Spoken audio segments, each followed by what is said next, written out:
या मुंबईमध्ये आपल्याला येत्या काळामध्ये बदल करायचा आहे आणि आमचे मुख्यमंत्री एकनाथराव शिंदेजी यांच्या नेतृत्वामध्ये मुंबईमध्ये आपला वेस्टर्न एक्सप्रेस हायवे 60% मुंबईचा ट्रॅफिक हा वेस्टर्न एक्सप्रेस हायवेवरनं जातो। आज आपल्या मेट्रोच्या माध्यमातून तो डिकंजेस्ट आपण करतोच आहे, पण त्याच वेळी आपल्याला कल्पना आहे की वरळी बांद्रा सी लिंक नंतर बांद्रा वर्सोवा सी लिंकचं काम सुरू केलं आहे। वर्सोवापासनं मडपर्यंत आपण सी लिंक करणार आहोत आणि त्यातनं वेगवेगळ्या ठिकाणी लिंक देऊन अख्खा जो वेस्टर्न एक्सप्रेस हायवे आहे याच्यावरचा ट्रॅफिक डिकंजेस्ट करण्याचं काम हे आपल्या सरकारच्या माध्यमातून या ठिकाणी होणार आहे आणि त्यामुळे आमचे जे वेस्टर्न सबर्ब्स आहेत यांना खूप मोठा दिलासा हा या ठिकाणी मोदी सरकार आणि महायुतीच्या सरकारच्या माध्यमातून मिळणार आहे।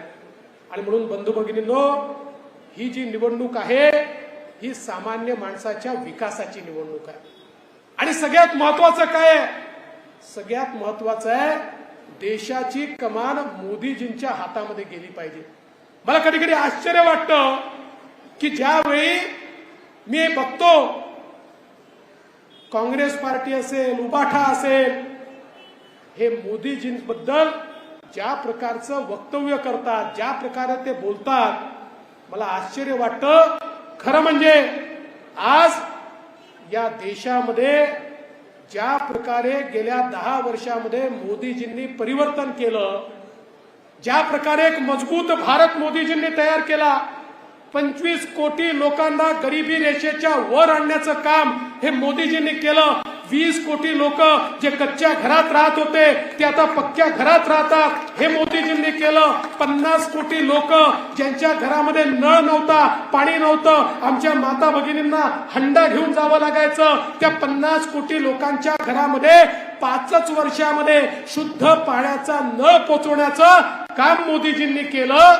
आणि त्याच वेळी एक मजबूत भारत, ज्या भारताकडे चीनही वाकडी नजर करू शकत नाही आणि पाकिस्तानही वाकडी नजर करू शकत नाही, असा भारत तयार करण्याचं काम हे मोदीजींनी केलं। आणि म्हणून मोदीजींनी तर सांगितलं, आम्ही सांगतो गेल्या 10 वर्षात एवढं काम झालं, एवढं काम झालं, आम्हाला वाटलं किती काम 10 वर्षात झालं, पण मोदीजी म्हणाले अरे पिछले 10 साल तो ट्रेलर था, पिक्चर अभी बाकी है। अगले 5 साल में पिक्चर देखने को मिलेगा, अगले 5 साल में विकसित भारत की ओर हम जाएंगे। अगले 5 सालों में हमारे देश का युवा, हमारे देश की महिलाएं, हमारे देश के अनुसूचित जाति जमाती के लोग, हमारे देश के पिछड़े लोग, हमारे देश का किसान, सभी के जीवन में एक ऐसा परिवर्तन आएगा और भारत ऐसी दिशा में जाएगा कि फिर भारत को कोई रोक नहीं पाएगा। उस और भारत को ले जाने का काम मोदी जी कर रहे हैं। और अभी अभी मोदी जी परसों रिजर्व बैंक के कार्यक्रम में आए थे, तो बोलते बोलते मोदी जी ने कहा, अधिकारियों को कहा, अभी 1 महीना आपको हमारी तरफ से कोई तकलीफ नहीं है, हम प्रचार में जुटे हुए हैं, तो 1 महीना आप तैयारी कर लो, जिस दिन शपथ लूंगा उसके दूसरे दिन से धमाधम काम करना है और भारत को बदलना है। अशा प्रकारची ज्यांची मानसिकता आहे, ज्यांच्या जीवनामध्ये कामाच्या व्यतिरिक्त काही नाही आहे, आणि म्हणून मुंबईकरांनो, मी केवळ उत्तर मुंबईबद्दल बोलत नाही तर संपूर्ण मुंबईच्या जनतेला या ठिकाणी आव्हान करू इच्छितो की ज्या वेळी तुम्ही भारतीय जनता पार्टी किंवा शिवसेनेच्या उमेदवाराचं बटन दाबाल ते वोट मोदीजींना मिळेल आणि अन्य कोणाचीही बटन दाबली तर वोट राहुल गांधींना मिळेल। आता मुंबईकरांनी ठरवायचं आहे, कारण उद्धवजींचे नेते कोण?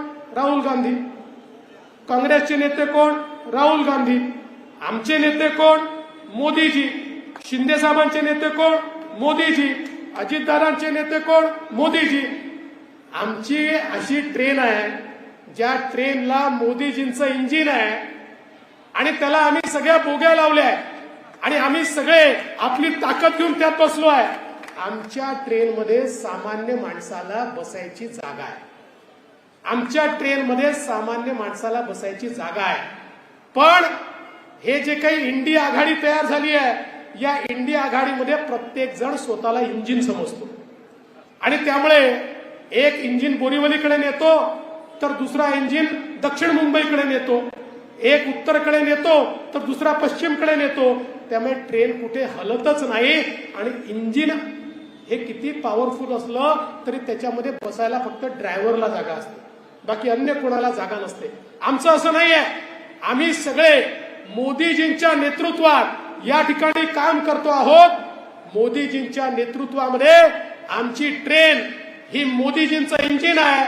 आमच्या बोग्यांमध्ये प्रत्येक व्यक्तीला बसण्याची जागा आहे. समाजाच्या प्रत्येक व्यक्तीला घेऊन ही विकासाची ट्रेन घेऊन आम्ही जाणार आहोत. आणि म्हणून मुंबईकरांनी विचार करायचा आहे, मोदीजींच्या ट्रेनमध्ये बसायचं का राहुल गांधीचं न चालणारं इंजिन. म्हणजे खरं इंजिन तर काल आमच्या सोबत आलं.